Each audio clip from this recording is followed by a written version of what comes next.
Shalom Bapak Ibu Saudara, kita bersyukur kita berjumpa lagi dalam renungan di saat ini.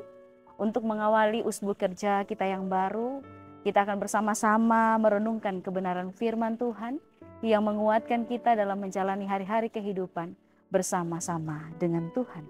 Namun sebelum kita membaca kebenaran firman Tuhan, mari kita berdoa. Bapa di dalam sorga, terima kasih untuk hari yang baru yang Tuhan berikan kepada kami. Untuk itu ya Tuhan, kami sudah ada di usbu yang baru. Kami mau menjalani usbu kerja kami. Namun sebelum kami melakukan seluruh tugas tanggung jawab yang Tuhan percayakan kepada kami, kami mau mendasari seluruh kehidupan kami melalui perenungan akan kebenaran firman Tuhan. Untuk itu ya Tuhan, mampukan kami untuk mengerti apa yang Tuhan ingin sampaikan melalui kebenaran firman Tuhan ini. Sehingga sungguh kami menjadi pelaku-pelaku kebenaran firman Tuhan di dalam seluruh kehidupan kami. Berfirmanlah bagi kami ya Tuhan. Kami siap mendengarkan apa kata firman-Mu. Di dalam nama Tuhan Yesus kami berdoa. Amin. Firman Tuhan saat ini terambil dari surat Yakobus pasal 1 ayat 2 hingga ayat yang keempat. Demikian firman Tuhan, saya bacakan untuk kita semua.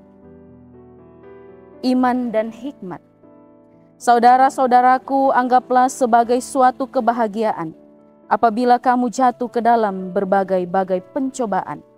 Sebab kamu tahu bahwa ujian terhadap imanmu itu menghasilkan ketekunan. Dan biarkanlah ketekunan itu memperoleh buah yang matang, supaya kamu menjadi sempurna dan utuh dan tak kekurangan suatu apapun. Demikian firman Tuhan kita. Bapak Ibu Saudara yang dikasihi Tuhan, dalam menjalani kehidupan sebagai pengikut Kristus, tentu banyak tantangan dan persoalan yang harus kita hadapi di dalam kehidupan ini.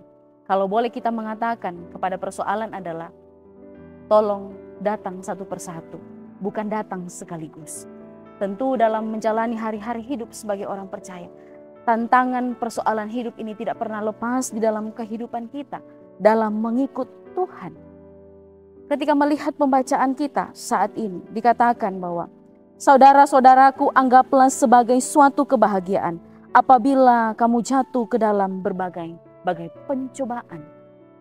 Kata pencobaan yang di sini yang dimaksud adalah pencobaan yang menguatkan hati kita, yang datang dari Tuhan dalam bentuk kesukaran hidup dan penderitaan hidup. Bagaimana sebagai orang yang percaya ketika persoalan itu datang, ketika pencobaan-pencobaan kesukaran hidup itu datang di dalam kehidupan kita, kita menanggapinya dengan kebahagiaan. Tentu ini sulit, tidak masuk akal. Suatu kebahagiaan ketika kita menghadapi persoalan hidup. Tetapi respon kita yang muncul ketika kita menghadapi persoalan hidup adalah kita mengeluh, kita menggerutu kepada Tuhan. Tetapi berbeda dengan pembacaan kita. Dikatakan ketika kita menghadapi berbagai-bagai pencobaan. Ini menunjukkan bahwa ketika menjadi orang percaya yang mengikut Tuhan di dalam kehidupan kita, kata berbagai-bagai ini adalah jamak, bukan hanya satu. Artinya ada banyak persoalan hidup yang harus kita hadapi sebagai orang percaya yang mengikut Tuhan. Tetapi bagaimanakah respon kita? Apakah kita menghadapi itu dengan kebahagiaan? Dan yang menjadi pertanyaannya adalah, untuk apa persoalan itu? Untuk apa kesukaran itu harus kita hadapi? Firman Tuhan mengatakan, sebab kamu tahu bahwa ujian terhadap imanmu itu menghasilkan ketekunan. Ternyata persoalan yang kita hadapi, kesukaran hidup yang kita hadapi adalah agar kita menjadi orang-orang yang tekun. Agar dalam mengikut Tuhan menghasilkan ketekunan. Kata ketekunan di sini yang dimaksud dalam pembacaan kita adalah kesabaran, ketahanan dalam menghadapi setiap persoalan yang ada. Bahkan dalam bahasa Yunani yang dimaksud adalah hupomone, yaitu kemampuan untuk bertahan dalam menghadapi setiap persoalan yang muncul di dalam kehidupan kita. Tentu ada berbagai macam respon ketika kita menghadapi persoalan hidup. Ada yang diam saja, tetapi ada juga yang marah. Seakan-akan kita marah kepada Tuhan. Padahal kita tidak berhak untuk marah kepada Tuhan ketika kita menghadapi persoalan-persoalan hidup di dalam kehidupan kita. Maka ketika kita bertanya, untuk apa hal itu? Agar kita menjadi orang-orang yang tekun.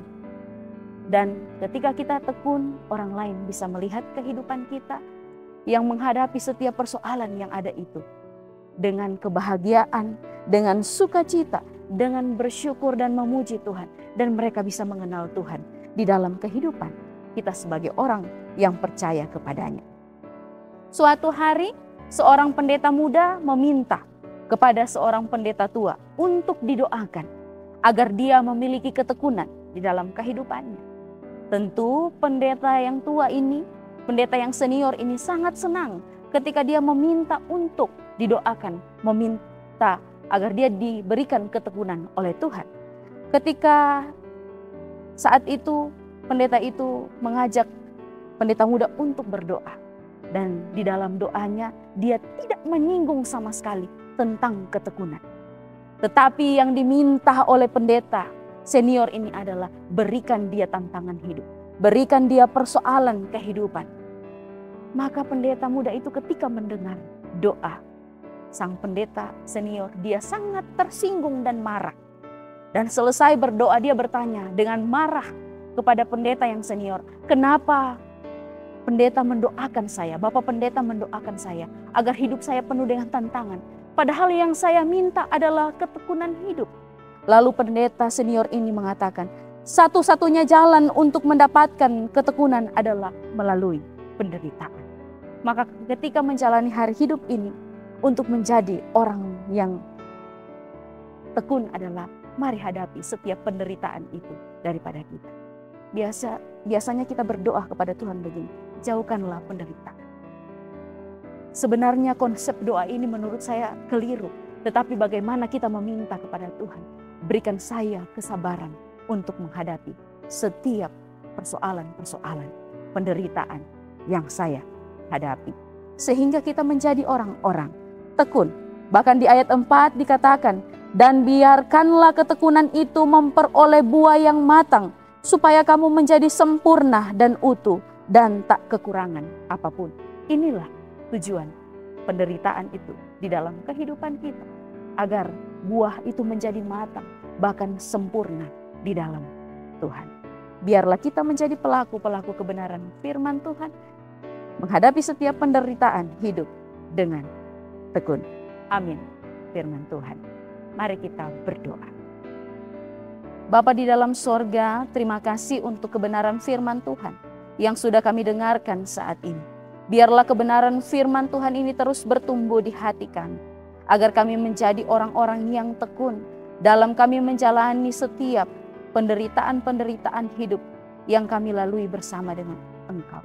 Kuatkan iman kami. Kami yakin dan percaya Tuhan tidak pernah tinggalkan kami berjalan sendiri. Untuk itu ya Tuhan, biarlah Tuhan yang terus menyertai seluruh kehidupan kami.